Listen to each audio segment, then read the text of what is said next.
పట్టతలకు సంబంధం ఉందా?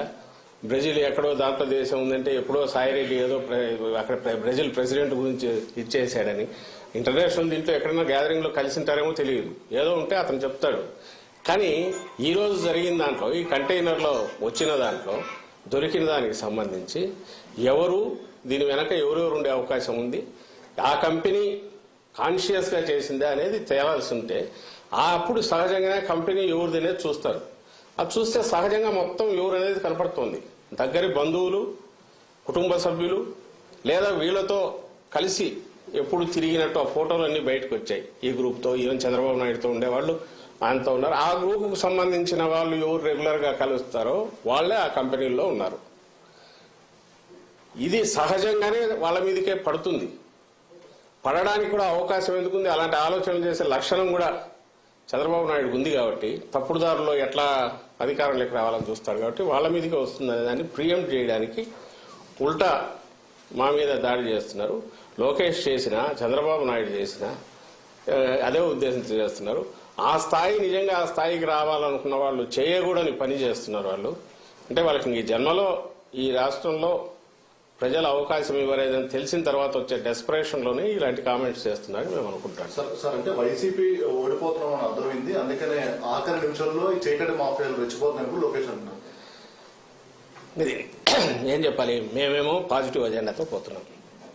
జగన్మోహన్ రెడ్డి గారు ఇలాంటి పొద్దుబోని మాటలు కానీ, లేకుంటే ఉబుసుపోక మాటలు కానీ, లేకుంటే ఫ్యాక్ట్స్ చేతిలో లేకుండా నోటికొచ్చిన మాట కానీ ఎప్పుడన్నా చేశారా?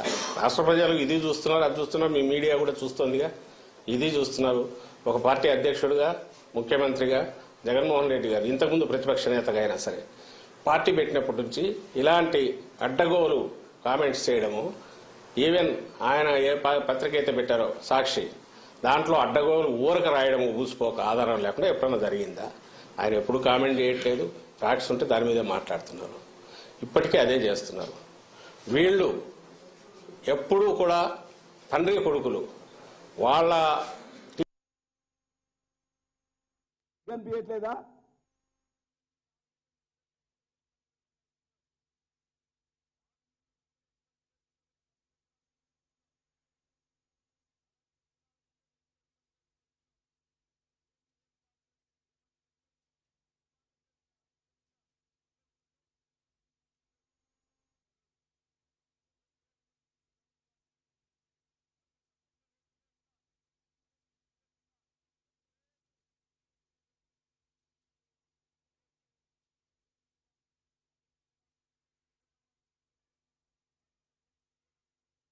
చెప్పుకోవడానికి ఏమీ లేక మాకు చెప్పుకోవడానికేమో చాలా ఉన్నాయి.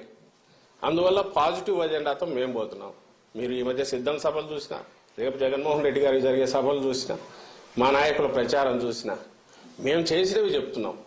మీరే గమనించండి, ఆలోచించండి. రాజకీయ పార్టీ మేము చేయాలనుకున్నవి చేసిన పనులు చెప్పాలనా? ఒక థర్డ్ రేటు పల్ప్ బుక్లో వచ్చినట్టు ఫిక్షను దాన్ని పట్టుకొని అవి వాటికి సంబంధించినవో, ఏదో వ్యక్తిత్వ హననం చేసి వాటికి సంబంధించినవో క్యారెక్టర్ అసాసినేషన్కు పాల్పడి ఇవన్నీ తెచ్చి మీడియా ద్వారా ఉండి ఇదే ప్రజలకు అవసరమైన రాజకీయం అన్నట్టు చేయడం, అది రియల్ రాజకీయమా? అది కాదని రిజెక్ట్ చేశారు. ఇప్పుడే 19లో రిజెక్ట్ చేశారు. ఈసారి కూడా వాళ్ళకి ఏమీ లేదు చెప్పడానికి.